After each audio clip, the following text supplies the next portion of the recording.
You probably don't know this, but in the Kudo Indian language, the word Texas actually means friends. And that's just one of the many different cool facts and ideas and topics that makes Texas so remarkable and unique. So please strap on, stick with me for a few minutes, and let's discover why it might be worth studying in Texas as an international student. Now, for starters, the geographic location and the size of this state is just enormous. It borders Mexico, but then it has a massive extension, making it the second largest state, as mentioned before. But it also has one of the strongest economies. Over the last 17 years, it has been consistently named one of the best places to do business. And that also influences its attractiveness, right, when it comes to companies. And as I've mentioned before, specifically in the video of Arizona, but also in the video of Utah, a lot of companies are exiting California and trying to find other perhaps more appealing places to set up shop. And Texas has been the biggest receiver from that exodus. Over the pandemic alone, it received more than 150 companies that were leaving the Californian scene, Silicon Valley, and other places and locations in California in favor of a better state, both economically, but also when it came to the tax reforms, tax benefits, etc., that state was able to give. And that's why Texas was receiving so many talent and so many talented companies that just overwhelmed some of these cities. That actually influenced two cities that I have in mind right now, which if you are a Gen Z, your ears might perk up, because that is the city of El Paso and the city of Austin, Texas, both of which were ranked 9th and 8th respectively on the cities that were best fitting for Gen Zs. And that probably, that ranking came with different sectors or different areas of voting. That was the cuisine, the relative cost effectiveness of purchasing a new home, the job market, or any other plans that you can do outside of work, easy access to work without traffic, etc. And those were ranked, as I said, 9th and 8th respectively. So if you're in that category of a Gen Z that's looking to maybe move to the US to not only study but also stay afterwards, consider those two cities, apart from the many other cities in Texas, as a possible destination. Now, as I just referenced, Texas is a huge state. So for me to jump in and explain it would take hours, if not days, to kind of do that appropriately. So what I'm going to do is actually divide it, split it down half, right down the middle, and I'm going to explain very briefly what is on the west side of San Antonio, not counting San Antonio, but everything after that on the west. And then I'm going to take more time to explain what is on the eastern side of San Antonio, as I believe that's where the wealth or the benefit of being an international student in this area will probably lie. So to briefly go over the western side of that, San Antonio to the west, not including San Antonio, as said before, you're going to find a lot of desert areas. This is probably where most of the oil rigs are as well. You don't have any major city that kind of stands out. You do have a few smaller cities that might have some community colleges to consider, but not any, big university with a huge campus or big reputation for that matter. So that's why I'm not going to spend too much time there. If you do want to visit that side, that is where a lot of different series were filmed, a lot of desert scenes were filmed. The oil rigs, as I mentioned, are there. The pipelines from those oil rigs out into other areas start from this general area. And on the far west, you have the city of El Paso. And as I just mentioned, it is ranked 9th as the best place to live as a Gen Z. And that's probably because it is a smaller city, but has a thriving economy. A lot of new companies, specifically in the financial and the business sector, have kind of installed their HQs here, coming and migrating out of California. It does have a lot of different things to see in the area. It also neighbors both Mexico and New Mexico, so you can move around and have different plans ongoing, as well as a very affordable cost of life and housing market as well. So this makes it a very appealing destination, specifically for young professionals, young families that want to start a family or purchase their first home. They can find a place to do so in El Paso. On a more educational side of things, you also have some pretty good opportunities. The University of Texas, El Paso has a campus there. It does have wonderful programs, and it's very well ranked because it does belong to the system of the University of Texas. You also have several community colleges to look at, and that I think would be a great opportunity specifically for students that might be on a budget. So you study your first 2 years at a community college at El Paso, and then you transfer to a university and complete your 2 years. Just know that the cost of life in Texas is already 8% below the national average. So you can probably save a lot of interesting money by going 2 years to a community college and then just transferring over to even the University of Texas, El Paso. So now let's get into actually the good part of Texas. And I say the good part because this is where the major cities are located. As I mentioned, anything including San Antonio to the east, and that will include major cities such as Houston, Austin, which kind of falls into this imaginary triangle, as well as Dallas. Now, I also think this is the nicer part of Texas, because this is also where all that money kind of goes. As we mentioned, the oil rigs, they will export the oil. It will go through these major cities, and all of the companies have their hubs here. And that money has also kind of trickled down into the economy, influencing very, very majorly speaking other sectors, such as the education sector, such as the health sector.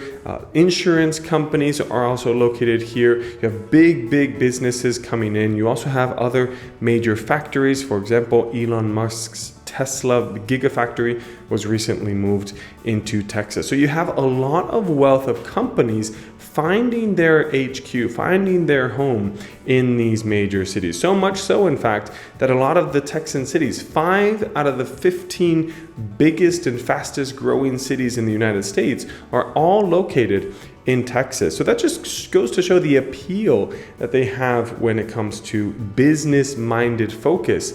And it's going to show in the number of population growth that you're seeing with these major cities. That's another thing to kind of worry about. I would say that Texas overall is experiencing this growth spurt when it comes to population, and it's not always that prepared for it.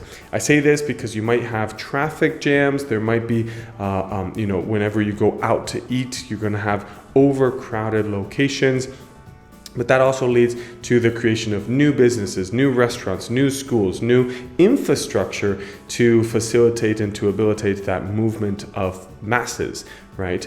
Another thing to keep in mind too is that with this growth of people, you're also going to have a growth in different entertainment plans. And Texas is already very well known for their entertainment business. They're big on live sports, whether that's basketball, football. In fact, it actually has 3 NBA teams within the state limits. That is the record number per, in one state in the United States, also shared with California, but it also has great football teams, and it is considered the live music capital of the world. So any major city is going to have a very good pool of live music shows that you can go to, but it's also very well known that if you just go to a salon, if you go to a bar, you might have live music pretty much every weekend. So if you're into that scene, into that diversity when it comes to cultural and entertainment plans, Texas is a wonderful place to be, because they also want to kind of share that experience of culture with food and beverages. Texas is known for their slogan, "Go big or go home," and that kind of influences the amount of food that you're going to be seeing on your plate. They're also very well known for their barbecues. So overall, if you want to have a great night out, a great weekend, Texas is obviously the place to be. And if that's something that you want to highlight with your education, then Texas will make a wonderful place for those type of plans.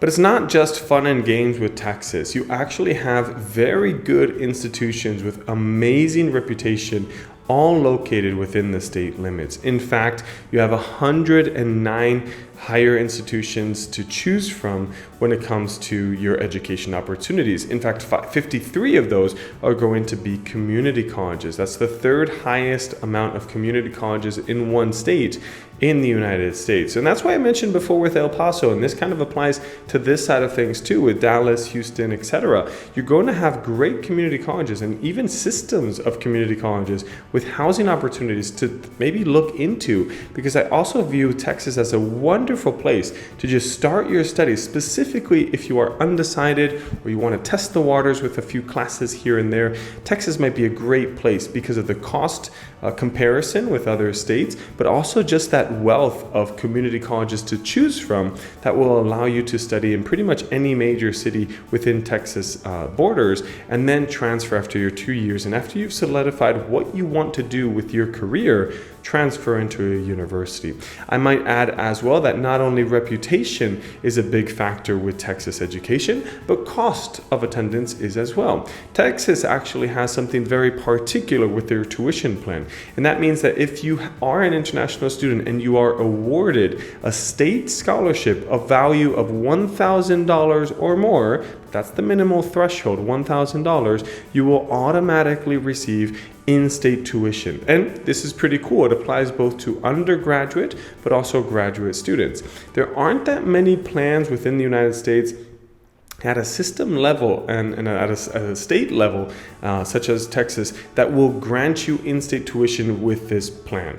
There's one other example that I can think of, and that is in Florida, where if you are a Latin American student from the Caribbean or Latin America in general, there are some countries that are excluded, but if you can demonstrate that you're coming from one of those countries and to build on that heritage that Florida already has, they will grant you automatically in-state tuition, but that is reserved only for South American students, Latin American students, not applicable to all international students. So to see Texas do this at that scale, it's pretty impressive, and it will lead to significant savings on a student profile. So if you are interested in, as I mentioned, finding a great university with great tuition costs, if you are eligible for that $1,000 scholarship, then please go and check Texas out.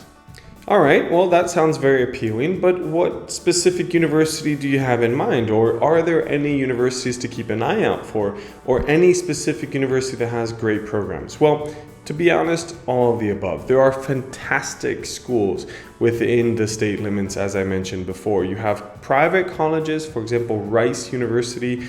It is comparable with Ivy League universities, even though it doesn't belong to that Ivy League stamp. It does have the quality of those sort of institutions.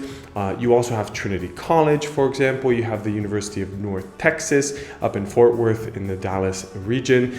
You also have the Texas A&M, all of the state system, the University of Texas system, that whether that's El Paso, as I referenced earlier, Dallas, etc. All of those have a great reputation. You have overall, University of Houston, for example. You have a very good wealth of choices to choose from, and it's true that each university might have specific areas of focus, generally speaking, but overall they all have a very great list of majors and programs to choose from in all categories.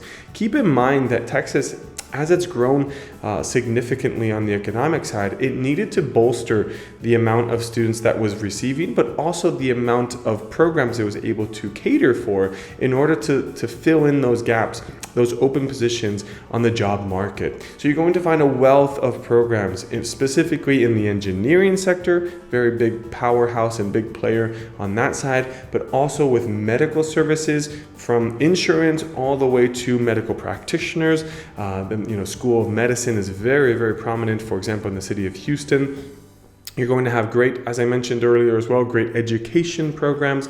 School of Law is also huge in the state of Texas. And just overall, you're going to find great programs in pretty much any area that you wish to study in. So Again, big recommendation to just introduce yourself little by little into those state schools specifically to benefit from that tuition grant, but also any other university or college in the state of Texas. Overall, you're going to pay slightly lower than the national average when it comes to tuition. If you're granted that scholarship, you're going to save a lot of money too, but also you're going to have a cheaper cost of life, 8% lower than the national average. So all in all, it's a great place, great state to be interested in, and to start looking at what place, what city might cater my needs the best. Okay, Aaron, you convinced me. I'm starting to look into Texas, but is there any specific location that I should avoid or be more interested in than another? What are, generally speaking, the weather conditions of this state?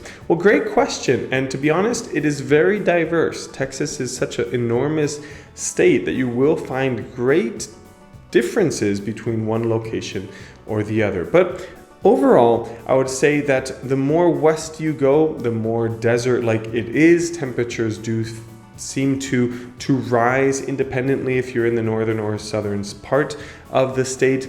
The more east you go, the more humidity you're going to expect to find. It is kind of neighboring Louisiana, for example, which is very well known for its humidity. And then the further north you go on that western front, you will expect to see colder temperatures overall in winter season, but it still is going to have very, very hot summers. And in opposition, the further south you go, the hotter it gets during summer seasons.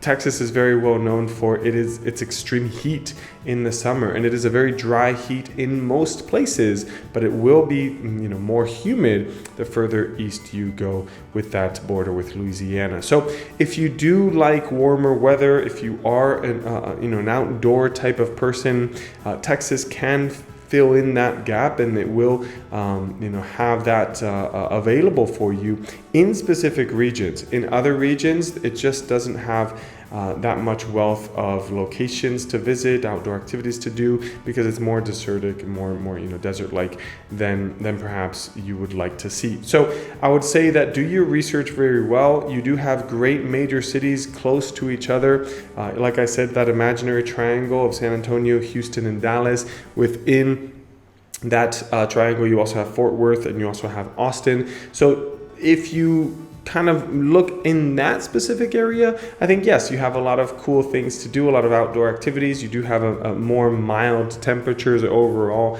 than compared with that western front. But equally, you're going to be expecting to see warmer weather throughout the year and very hot summers. Now, on the social side of things, I wanted to finish this video just by mentioning that, yes, Texas, the name in the Kudo Indian is friends, and I think that's very applicable to the mentality of Texans. They're very happy to be from Texas. They're very proud of their state history and heritage. They're very willing to help and give indications and try to accommodate. Hospitality is a very big thing in Texas. So I do recommend Texas as a state for an international student, because you will be surrounded by people that care about you and they want to help you integrate in society. I also have to say that the demographics are changing in Texas, thanks to that influx from the outside or outside of other states. You're starting to see a shift, both politically but also demographically, of different types of citizens, different, maybe a more varied presence on the political spectrum specifically. You do see a lot of blue cities within the red state, so also keep that in mind. A lot of students do think it is a very conservative state, but I'll actually caution against that. A lot of the cities, Dallas, Houston, San Antonio, are actually very, very blue, and it is the more rural locations outside of those cities that are predominantly conservative. And even then, we're starting to see a shift on the political side. It's a very intriguing place to be right now on the political spectrum, because you're starting to see a lot of variations, a lot of changes, and a lot of questions being asked that raise pretty cool items or pretty cool changes in, as I mentioned, in the political scene. So overall, I think Texas would be a great place for an international student to pursue their education. Great cost of attendance, great institutions to choose from, and overall a wonderful experience on the social and cultural side of things. Well, that does it for Texas, guys. If you want to know more about Texas, there's plenty more information to share and a lot of more institutions that I didn't even mention, like Baylor University. So if you want to know more about that, if you want to know more about the US in general, then please click the description of this video. In that description, you're going to find a link that will take you to an online form. If you fill out that form, we're going to give you a free consultation call where we can just openly discuss your profile, what you want to do with your profile, and how you want to make it to the US, and just see if Epro 360 can help you get there. Also, if you've liked this content, then please smash that like button and also subscribe to this channel and activate the notifications so that the next date we publish or the next topic of debate we create, you will get notified and you'll be the first one to see it. Until then, thank you very much and have a wonderful day.